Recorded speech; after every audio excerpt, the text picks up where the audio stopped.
Louis. Elle. Faut que je te dise. Des vraies questions. Faut que je te dise. Des vraies réponses. Faut que je te dise. Je suis Marine Revol, journaliste. Bienvenue dans Faut que je te dise.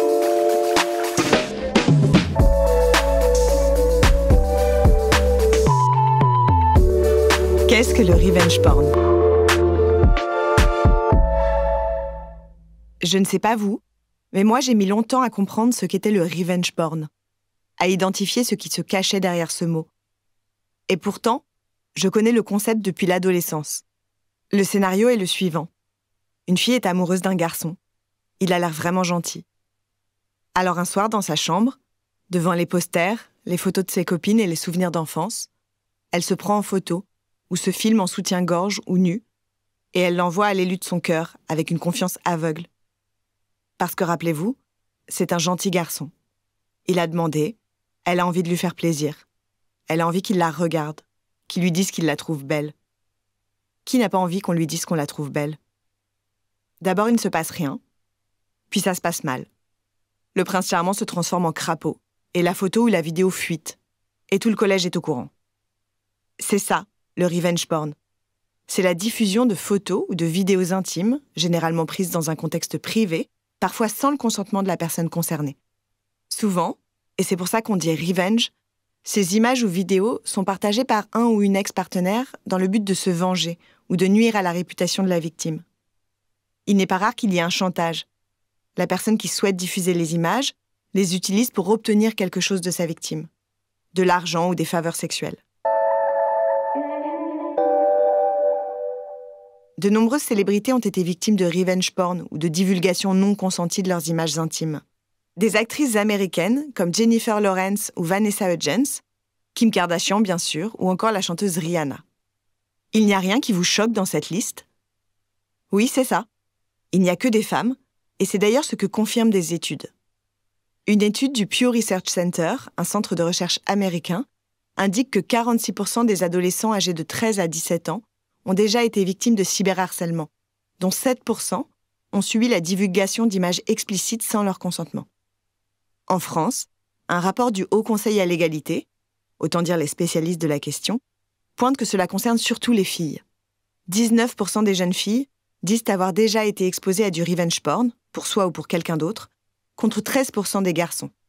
Selon ce même rapport, 11% des filles déclarent avoir déjà reçu des menaces de publication de photos ou de vidéos intimes, contre seulement 5% des garçons. Le revenge porn est considéré comme une forme de cyberharcèlement et de violence en ligne, et il est illégal dans de nombreux pays. En France, c'est écrit dans la loi. La diffusion de vidéos ou de photos à caractère sexuel sans le consentement de la personne concernée est punie de 2 ans d'emprisonnement et de 60 000 € d'amende. La loi s'applique même si les images ont été obtenues avec le consentement de la personne. Ça n'est pas parce que vous envoyez une vidéo de vous nu que la personne peut en faire ce qu'elle veut. Aux États-Unis, cela varie en fonction des États. Par exemple, en Californie, la diffusion de contenu intime sans consentement est passible d'une peine pouvant aller jusqu'à 6 mois de prison et 1 000 $ d'amende. Et ça double si la victime était mineure au moment des faits ou si c'est la 2e fois que vous violez cette loi. Au Royaume-Uni, c'est passible de 2 ans d'emprisonnement. Au Canada, de 5. De nombreux autres pays, tels que l'Allemagne, le Japon et l'Inde, ont également mis en place des lois pour criminaliser le revenge porn. Si cette forme de harcèlement en ligne est punie par la loi, c'est que ses conséquences, elles, ne sont pas virtuelles. Pour les victimes, le revenge porn a des conséquences bien réelles, psychologiques, sociales, professionnelles. Prenons un exemple. Imaginez Pauline. Elle a 22 ans, elle fait des études de médecine. Elle est victime de revenge porn et sa photo commence à circuler sur les réseaux. Quand elle entre dans l'amphithéâtre de son université, tout le monde a déjà vu sa photo dénudée. On la dévisage, on chuchote sur son passage. Elle a tellement honte qu'elle n'ose pas revenir en cours. Pendant ce temps-là, elle voit sur les réseaux que l'image continue de tourner, parfois avec des montages. Elle rate son année, car elle a pris trop de retard en cours. Et dans le même temps, elle s'est renfermée sur elle-même. Elle a commencé à imaginer que tout le monde dans la rue, à la boulangerie, sait à quoi elle ressemble toute nue. Elle ne sort plus, elle perd du poids. Elle vient d'une famille conservatrice, alors elle n'a pas osé en parler à ses parents, et s'est coupée d'eux aussi. Vous voyez bien jusqu'où cette honte et cet isolement peuvent aller. Évidemment, il n'y a pas de honte à vouloir se montrer nu à la personne qu'on aime. La honte n'est pas d'avoir montré son corps, mais celle provoquée par le jugement des autres, réel ou supposé.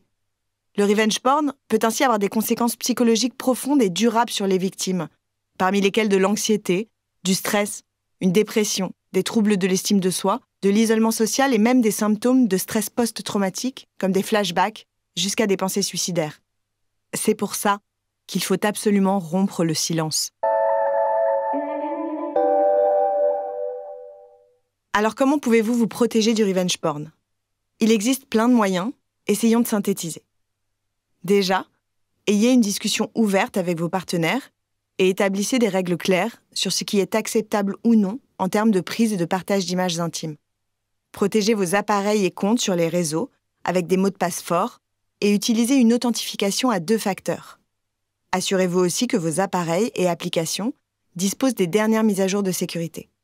Réfléchissez à 2 fois avant d'envoyer des images ou des vidéos et si vous le faites, limitez leur partage via des applications sécurisées et des options de suppression automatique. Cette option de message éphémère est par exemple disponible sur Snapchat ou WhatsApp.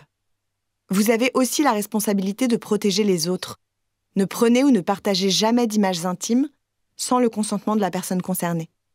Et si vous recevez une image dénudée d'une autre personne, ne la partagez pas, même si c'est pas votre amie. Même, imaginons, si elle vous a fait une crasse. Si vous êtes victime de revenge porn, n'attendez pas pour réagir. Si on vous fait du chantage, conservez les communications et les preuves. Contactez tout de suite la police ou les autorités locales. Adressez-vous à une personne de confiance adulte, pas forcément vos parents. En plus, les plateformes de réseaux sociaux et de partage de contenu ont souvent des outils pour signaler et demander la suppression de contenus non consensuels. Il existe des moyens pour vous protéger du revenge porn. Mais rappelez-vous, vous n'êtes jamais coupable d'être victime de revenge porn. Ça n'est pas de votre faute, même si c'est vous qui avez envoyé les images la première fois. Cela ne donne le droit à personne de les diffuser sans votre accord. Vous connaissez cette phrase qu'on dit à quelqu'un qu'on veut quitter pour ne pas le faire souffrir ? C'est pas toi, c'est moi. Eh bien là, ça n'est pas vous, c'est lui. Point final. Prenez soin de vous. Merci d'avoir écouté Faut que je te dise, un podcast coproduit par le magazine Elle et Louis Média, avec le soutien de l'ONG Plan International et le mouvement de la French Touch.